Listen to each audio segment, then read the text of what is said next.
What is RED-S? Effectively, it's a mismatch between energy intake from diet and energy expenditure from exercise. There are multiple body systems and functions that are impaired. Just starting with some definitions. LEA, or low energy availability, is effectively that mismatch between energy intake and energy output. RED-S, relative energy deficiency in sport, is a state of athlete health where the functioning of multiple body systems can be affected. It's a condition of low energy availability which can have long-term serious consequences. It's a broader term which encompasses the previous term of the female athlete triad, which is absent periods, issues with low bone density and disordered eating. But in 2014, the term RED-S was coined to encompass the fact that it's not only female athletes, not only elite athletes that can be affected by this. What are some risk factors for low energy availability? We know that it can affect both males and females. We know that more than 50% of all exercising females in New Zealand are probably at risk of a low energy availability state. We know that recreational athletes are much more at risk than elite athletes, probably due to the support that elite athletes have access to. We know that the prevalence of eating disorders in males and females who are exercising is 20% higher than the normal population.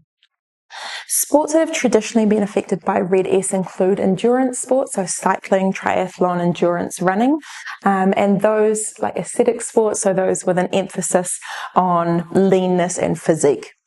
We know that weight loss may initially help performance, but a chronic low energy state prevents the body's adaptation to training, and we'll see that performance will kind of plateau and then eventually start to decline. A lack of awareness about fuel consumption can cause unintentional fueling issues. Whether if someone has recently changed their training program, if they are reducing how often they are resting, if they are often exercising in a fasted state, they are also at risk of a low energy availability. What are some symptoms and signs? The main one, of course, for those who identify as female is the missing periods. We know that missing periods is not normal.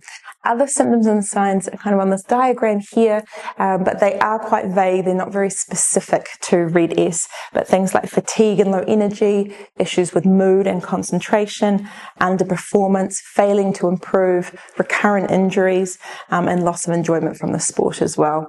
Just to note that it can occur those who are considered to be a normal weight because the body can compensate and maintain weight for a period of time. So what are some potential negative impacts from RED-S? We know it can impact their training, but what else? We know it can impact bone health, and this can be a long-term issue. We know that estrogen plays an important role in calcium absorption, hence the link between a lack of periods and low bone density. We know there's a risk of stress fractures, overuse injuries and recurrent injuries. We've spoken about the impacts on the menstrual cycle. People can be susceptible to infections. It can affect their psychological health, their cardiovascular health, and can put them at risk of things like low iron and other deficiencies. So what do we do about it? We need to try and identify it early if we can, and refer people to an MDT, a multidisciplinary team. So this might consist of a doctor, a dietitian, a coach, a psychologist, and a physiologist if we can.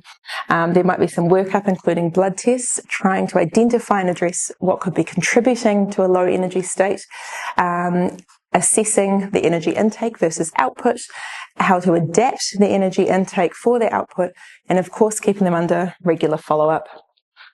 How can we prevent it? As a consistent approach to nutritional intake, modifying someone's energy intake to match their current training phase, avoiding prolonged fasting periods, and of course seeing a performance dietitian.